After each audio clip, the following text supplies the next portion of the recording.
হ্যাঁ বন্ধুরা, তো তোমাদেরকে আজকে আমি শ্রী দুর্গা নবরাত্রি ব্রতকথা শোনাবো। কথাই বলে যে যারা নবরাত্রিতে দুর্গা সপ্তশতীর পাঠ করতে পারে না, কারণ 13টা অধ্যায় থাকে, তো 13টা অধ্যায় পড়তে অনেকটা সময় লাগে, সময় সাপেক্ষ ব্যাপার।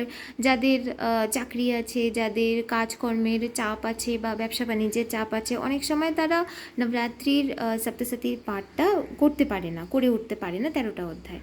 তো তারা যদি এই নবরাত্রি ব্রতকথাটাকে মোটামুটি প্রতিদিনই পাঠ করতে পারে, নট অনলি নবরাত্রির সময়, তার সাথে সাথে মানে সারা বছরই যদি এটা একবার করে দিনের মধ্যে পাঠ করতে পারে, তাহলে বলা হয় যে নবরাত্রিতে সপ্তশতীর পাঠ করে যে ফলটা পাওয়া যায়, যে রেজাল্টটা পাওয়া যায়, মা দুর্গার যে কৃপাটা পাওয়া যায়, সেটা কিন্তু এই নবরাত্রির ব্রতকথা পড়লে সেটা কিন্তু ফুলফিল হয়ে যায়। ঠিক আছে, তো এবার আমি তাহলে তোমাদেরকে দুর্গা নবরাত্রি ব্রতকথাটা পড়ে শোনাচ্ছি, बोलती तुम्हादेरके।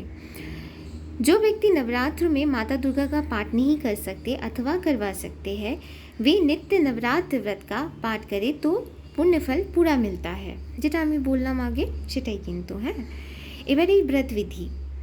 इस व्रत में उपवास या फलाहार आदि का कोई विशेष नियम नहीं है। प्रातः उठकर स्नान करके मंदिर में जाकर या घर में ही नवरात्रों में दुर्गा जी का ध्यान करना चाहिए, व्रत रखना चाहिए, कथा पढ़नी चाहिए। कन्याओं के लिए ये व्रत विशेष फलदायक है। श्री जगदम्बा की कृपा से सब विघ्न बाधाएं दूर होते हैं। कथा के अंत में बारंबार दुर्गा माता तेरी सदा ही जय का उच्चारण करे। ठीक যেরকম আমি আগের ভিডিওতে বললাম যে সবাই আমার সাথে বলো জয়কারা শেরা ওয়ালিদা बोल साचे दरबार की जय, जय माता दी। তো এই মা দুর্গার যত নাম নেওয়া যায় তত বাধা বিপত্তি, যত ধরনের সংশয় আছে, সংকট আছে, সব কিছুই কিন্তু দূরীভূত হয়ে যায়। এবার নবরাত্রি ব্রতকথা প্রারম্ভ। बृहस्पति जी बोले, हे ब्रह्मा जी, आप अत्यंत बुद्धिमान, सर्वशास्त्र और चारों वेदों को जानने वालों में से श्रेष्ठ है। हे प्रभु, कृपा कर मेरा वचन सुनो। चैत्र, आश्विन, माघ और आषाढ़ के शुक्ल पक्ष में नवरात्रों का व्रत और उत्सव क्यों किया जाता है? हे भगवान, इस व्रत का क्या फल है? इस किस प्रकार करना उचित है और पहले इस व्रत को किसने किया है, सो विस्तार से कहो। बृहस्पति जी का ऐसा वचन सुनकर ब्रह्मा जी बोले कि हे बृहस्पति, प्राणियों की हित करने की इच्छा से तुमने बहुत अच्छा प्रश्न किया है। जो मनुष्य मनोरथ पूर्ण करने वाले दुर्गा, महादेव, सूर्य तथा नारायण का ध्यान करते हैं, वो मनुष्य धन्य होते हैं। ये नवरात्र का व्रत संपूर्ण कामनाओं को पूर्ण करने वाला है। इसके करने से पुत्र चाहने वालों को पुत्र, धन चाहने वालों को धन, विद्या चाहने वालों को विद्या, सुख चाहने वालों को सुख मिल सकता है। इस व्रत को करने से रोगी मनुष्य का रोग निरोग हो जाता है और कारागार में बंद हुआ मनुष्य बंधन से छूट जाता है। मनुष्य की समस्त विपत्तियाँ दूर हो जाती है और उसके घर में संपूर्ण संपत्तियाँ आकर उपस्थित हो जाती है। बंधा और काक बंधा के इस व्रत को करने से पुत्र पैदा होता है। समस्त पापों को दूर करने वाले इस व्रत को करने से ऐसा कौन सा मनोरथ है जो सिद्ध नहीं हो सकता है? जो प्राणी इस अलव्य मनुष्य देह को पाकर भी नवरात्रों का व्रत नहीं करता है, वो अनेक प्रकार से दुखी रहता है। यदि व्रत करने वाला मनुष्य सारे दिन का उपवास ना कर सके तो एक समय का भोजन करे और उस दिन बांधवों सहित नवरात्र व्रत की कथा का श्रवण करे। हे बृहस्पति, जिसने पहले इस महाव्रत को किया है उसका पवित्र इतिहास मैं सुनाता हूँ, तुम सुनो। तुम सावधान होकर उसे सुनो। ब्रह्मा जी का ऐसा वचन सुनकर बृहस्पति जी बोले कि हे ब्राह्मण, मनुष्य के कल्याण करने वाले इस व्रत को कहो, मैं सावधान होकर सुन रहा हूँ। आपके शरण आए हुए मुझ पर प्रसन्न होकर कृपा करो। ब्रह्मा जी बोले, पीठन मनोहर नगर में एक अनाथ नाम का ब्राह्मण रहता था। वो भगवती दुर्गा का भक्त था। उसके संपूर्ण सद्गुणों से युक्त मानो ब्रह्मा जी की सबसे पहली रचना हो ऐसी यथार्थ नाम वाली सुमति नाम की एक अत्यंत सुंदर पुत्री पैदा हुई। वो कन्या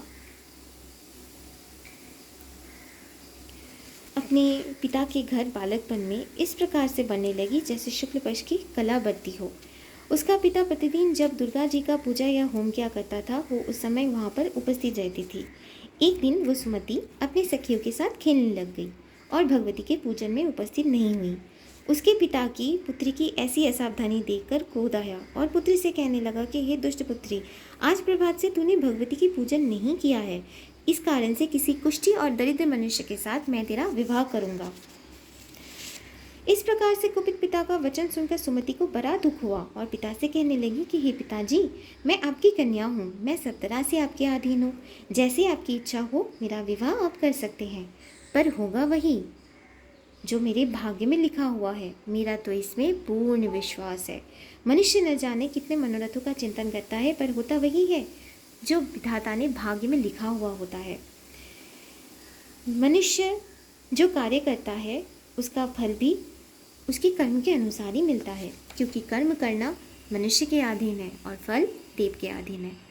जैसे अग्नि में पड़े तृणादि उसको अधिक प्रवृत्त कर देते हैं, उसी प्रकार से अपनी कन्या की ऐसी निर्भयता से कही हुई वचन को सुनकर ब्राह्मण को और अधिक क्रोध आया।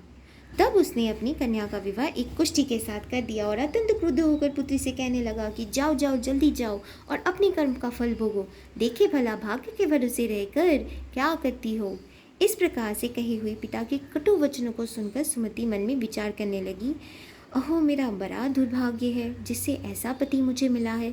इस तरह से अपने दुखों का विचार करती हुई वो सुमति अपने पति के साथ वन में चली गई और भयावने खुशियों स्थान पर उन्होंने वो रात बड़ी कष्ट से व्यतीत की। उस गरीब बालिका की ऐसी दशा देखकर भगवती पूर्व पुण्य के प्रभाव से प्रकट होकर सुमति से कहने लगी कि ये दिन ब्राह्मणी, मैं तुम पर प्रसन्न हूँ। तुम जो चाहे वरदान मांग सकती हो, मैं प्रसन्न होने पर मनोवांछित फल देने वाली हूँ। इस प्रकार भगवती दुर्गा का वचन सुनकर ब्राह्मणी कहने लगी कि आप कौन हो जो मुझ पर प्रसन्न हुए हैं।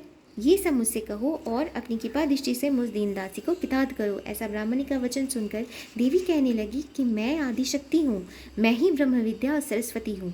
मैं प्रसन्न होने पर प्राणियों को दुख दूर करने को उनको सुख प्रदान करती हूँ। हे ब्राह्मणी, मैं तुझ पर तेरे पूर्वजन्म के पुण्य के प्रताप से प्रसन्न हूँ।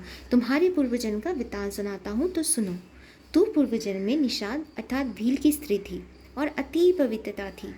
एक दिन तेरे पति निषाद ने चोरी की। चोरी करने के कारण तुम दोनों को सिपाहियों ने पकड़ लिया और ले जाकर जेल खाने में कैद कर दिया। उन लोगों ने तुझे और तेरे पति को भोजन भी नहीं दिया। इस प्रकार नवरात्रों के 9 दिनों में तुमने न तो कुछ खाया न तो जल ही पिया, इसीलिए 9 दिनों तक नवरात्रों का व्रत हो गया। हे ब्राह्मणी, उन 9 दिनों में तुमने जो व्रत किया है उसके प्रभाव से प्रसन्न होकर मैं तुम्हें मनोवांछित फल दे रही हूँ। तुम्हारी जो इच्छा हो सो मांगो। इस प्रकार दुर्गा जी का वचन सुनकर ब्राह्मणी बोली कि मैं आपको प्रणाम करती हूँ, कृपा कर मेरे पति की कोढ़ को दूर कीजिए। देवी कहने लगी कि उन 9 दिनों में तुमने जो व्रत किया है उस व्रत के एक दिन का पुण्य अपने पति की कोढ़ को दूर करने को अर्पण करो। मेरे प्रभाव से तेरा पति कोढ़ से रही तो सोने के समान अंगों वाला हो जाएगा। ब्रह्मा जी बोले कि इस प्रकार देवी के वचन को सुनकर ब्राह्मणी बहुत प्रसन्न हुई और पति को निरोग कहने की इच्छा से ठीक है ऐसी बोली। तब उसके पति का शरीर भगवती दुर्गा की कृपा से कुष्ठहीन होकर अति कांति युक्त हो गया, जिसकी कांति के सामने चंद्रमा की कांति भी क्षीण हो जाती है। वो ब्राह्मणी पति के मनोहर देह को देखकर देवी को अति पराक्रम बली समझकर स्तुति करने लगी कि हे दुर्गे, आप दुर्गति को दूर करने वाली, तीनों जगत का संताप करने वाली, समस्त दुखों को दूर करने वाली, रोगी मनुष्य को निरोग करने वाली, प्रसन्न होने पर मनोवांछित वस्तु देने वाली और दुष्ट मनुष्य का नाश करने वाली हो। तुम ही सारी जगत की माता और पिता हो। हे अम्बे, मुझ निरपराध अबला को मेरे पिता ने कुष्ठी मनुष्य के साथ विवाह कर मुझे घर से निकाल दिया। उनकी निकाली हुई मैं पृथ्वी पर घूमने लगी। आपने ही मेरे इस आपत्ति रूपी समुद्र से उद्धार किया है। हे देवी, मैं आपको प्रणाम करती हूँ, मुझ दिन की रक्षा करो। ब्रह्मा जी बोले कि हे बृहस्पति, इस प्रकार उस सुमति ने मन में देवी की बहुत स्तुति की और उसके द्वारा की गई स्तुति को सुनकर सुमति पर देवी को बहुत संतोष हुआ और ब्राह्मणी से कहने लगी कि हे ब्राह्मणी, तेरे उद्यालुक नाम का अति बुद्धिमान कीर्तिमान और जितेंद्रिय पुत्र शीघ्र पैदा होगा। ऐसा कहकर वो देवी उस ब्राह्मणी से कहने लगी कि हे दीन ब्राह्मणी, और जो कुछ तेरी इच्छा हो वो मनोवांछित वस्तु मांग सकती हो। ऐसा भगवती दुर्गा का वचन सुनकर सुमति बोली कि हे दुर्गे, अगर आप मुझ पर प्रसन्न हो तो कृपा कर मुझे नवरात्र व्रत विधि बतलाइए। हे दया में, जिस विधि से करने से नवरात्र व्रत करने से आप प्रसन्न होती है उस विधि तथा फलों को मुझसे विस्तारपूर्वक कहे। इस प्रकार ब्राह्मणी के वचन को सुनकर माँ दुर्गा कहने लगी कि हे ब्राह्मणी, मैं संपूर्ण पापों को दूर करने वाले नवरात्र व्रत की विधि बतलाती हूँ, जिसको करने से समस्त पापों को छूटकर मोक्ष की प्राप्ति हो जाती है। आश्विन मास में शुक्ल पक्ष की प्रतिपदा से लेकर 9 दिनों तक विधिपूर्वक व्रत करे। यदि दिन भर का व्रत ना कर सके तो एक समय का भोजन करे। पढ़े लिखे ब्राह्मणों से पूछकर घर स्थापना करे। वाटिका बनाकर उसको प्रतिदिन जल से सींचे। महाकाली, महालक्ष्मी, महासरस्वती की मूर्तियाँ बनाकर उनको नित्य विधि सहित पूजा करे और पुष्प से विधिपूर्वक अर्घ्य दे। बिजोड़े के फूल द्वारा अर्घ्य देने से रूप की प्राप्ति होती है, जायफल से कीर्ति, दाग से कार्य की सिद्धि होती है, आंवले से सुख और केले से भूषण की प्राप्ति होती है। इस प्रकार फलों से अर्घ्य देकर यथाविधि हवन करे। खांड, घी, गेहूँ, शहद, जौ, तिल, बिल्व, नारियल, दाग और कदम्ब से हवन करे। गेहूँ से होम करने से लक्ष्मी की प्राप्ति होती है। खीर तथा चंपों से पुष्प से धन और पत्नों से तेज एवं सुख की प्राप्ति होती है। आंवले से कीर्ति और केले से पुत्र की प्राप्ति होती है। कमल से राज सम्मान और दाखों से सुख एवं संपत्ति की प्राप्ति होती है। खान, घी, गेहूँ, शहद, नारियल, जौ, तिल इनसे तथा फलों से होम करने से मनोवांछित वस्तु की प्राप्ति होती है। व्रत करने वाला मनुष्य इस विधान को होम कर आचार्य को अत्यंत नम्रता के साथ प्रणाम करे और यज्ञ की सिद्धि के लिए उसे दक्षिणा दे। इस महाव्रत को पहले बताए हुए विधि के अनुसार जो करता है उसके सब मनोरथ पूर्ण हो जाते हैं। इसमें तनिक भी संशय नहीं है। इन 9 दिनों में जो कुछ दान आदि दिया जाता है उसका करोड़ों गुना फल मिलता है। इस नवरात्र का व्रत करने से अश्वमेध यज्ञ का फल मिलता है। हे ब्राह्मणी, इस संपूर्ण कामना को पूर्ण करने वाले उत्तम व्रत को तीर्थ मंदिर अथवा घर में ही विधि के अनुसार करें। ब्रह्मा जी बोले कि हे बृहस्पति, इस प्रकार ब्राह्मणी को व्रत की विधि और फल बताकर देवी अंतर्ध्यान हो गई। जो पुरुष या स्त्री इस व्रत को भक्तिपूर्वक करता है वो इस लोक में सुख पाकर अंत में दुर्लभ मोक्ष की भी प्राप्ति होती है।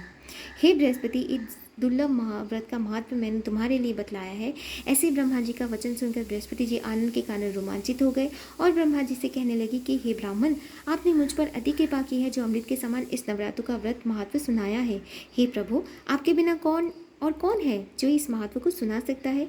ऐसे बृहस्पति जी का वचन सुनकर ब्रह्मा जी बोले कि बृहस्पति, तुमने सब प्राणियों के हित करने वाले इस अलौकिक व्रत को पूछा, इसलिए तुम धन्य हो। ये भगवती शक्ति संपूर्ण लोगों को पालन करने वाली है। इस महादेवी के प्रभाव को कौन जान सकता है। तो सब लोग मेरे साथ कहिए कि जयकारा शेरा वाली दा, बोल साचे दरबार की जय। जय माँ आदिशक्ति, जय माँ पराशक्ति, जय माता दी। আবার কালকে নতুন ভিডিও নিয়ে আমি আসব।